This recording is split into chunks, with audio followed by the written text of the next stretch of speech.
If you're a fan of horror, you need to hear this. If this gave you chills, don't forget to like, subscribe, and hit the bell icon. More African horror stories are coming, from cursed villages to haunted rivers. Drop a comment. What African horror tale do you believe in? This is Curious Trout Vars, and I'll see you in the shadow. Hollywood has perfected the art of the scare, but it's all about safe, controlled fear.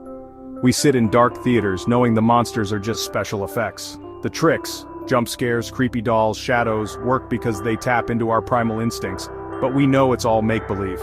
When the movie ends, the fear vanishes. We laugh, discuss, and go home unbothered. The vampire doesn't follow us out. The zombie apocalypse doesn't start on our drive home. The experience is contained, like a roller coaster, thrilling but always safe. Western horror is built on disbelief. We analyze monsters as metaphors, never feeling truly threatened. The fear is intellectual, not spiritual, a brief escape before returning to normal life. There's a thick wall between the screen and reality. We don't perform rituals or consult elders after a haunted house film. The narrative is a closed loop. It begins, scares us, and ends. The audience is always protected. Horror is a commodity, packaged for entertainment.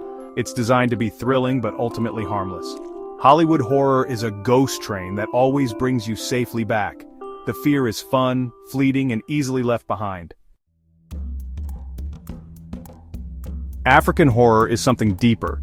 It breathes with life and tradition. These stories aren't just for entertainment, they're warnings, lessons, and living history. Passed down through generations, they teach respect for ancestors, taboos, and the unseen world. The fear is for survival, not fun. Spirits and entities in these tales are real to many, inhabiting forests, rivers, and ancient trees. There's no suspension of disbelief. Spiritual and physical realities are intertwined.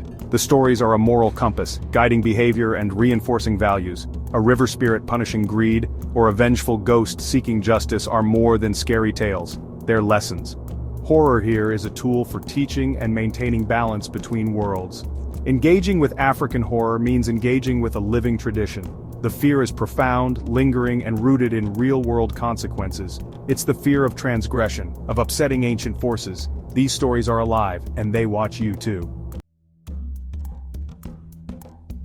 African horror's authenticity is amplified by real, spiritually charged locations.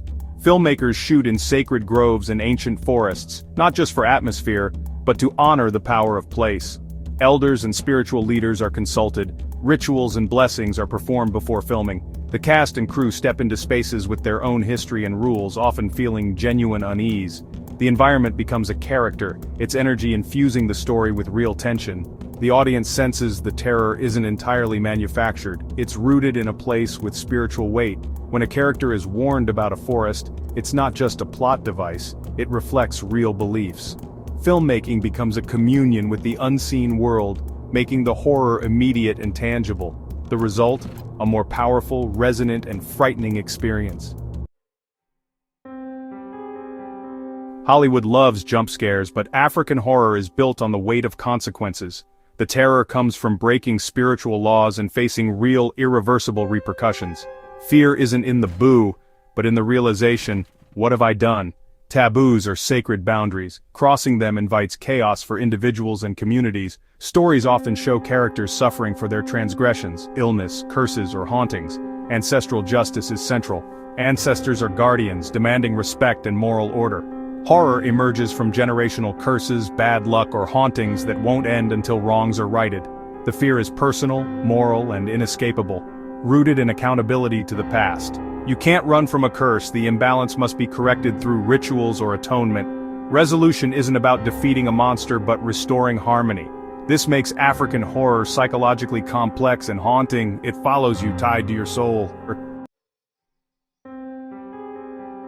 African horror films aren't Western copies, they're unique, rooted in culture and belief. In Nigeria's, a man's quest for wealth leads to haunting consequences and psychological torment. The horror is in the price of greed and the ghost that won't let him forget. South Africa's explores folklore, grief, and the cost of disrupting the natural order. The fear is atmospheric, tied to local beliefs and landscapes. Even films like Senegal's use horror elements to explore cultural anxieties, sacrifice, loss of identity, and spiritual disconnection. These films aren't just scary, they're warnings exploring the living dead divide and the power of tradition. African horror is as diverse as the continent, but always takes its context seriously. The spirits on screen are more than effects, they're reflections of living beliefs. These stories show horror as a way to understand the world, not just escape it. They're about the consequences of choices, the weight of the past, and the presence of the unseen. The fear is real because the beliefs are real. The biggest difference? Hollywood horror ends when the credits roll. African horror lingers. The stories, spirits, and warnings on screen exist outside the cinema. They're part of daily life. For many, horror isn't a genre, but a dimension of reality.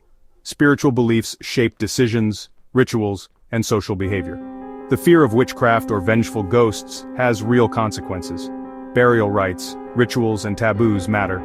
These stories remind us the world is more complex than it seems, with unseen forces always at play. Illness or misfortune might be spiritual, not just physical. African horror is an extension of a worldview where the veil between worlds is thin. The fear persists because the beliefs are woven into life itself. When the screen goes dark, the story and the fear remains.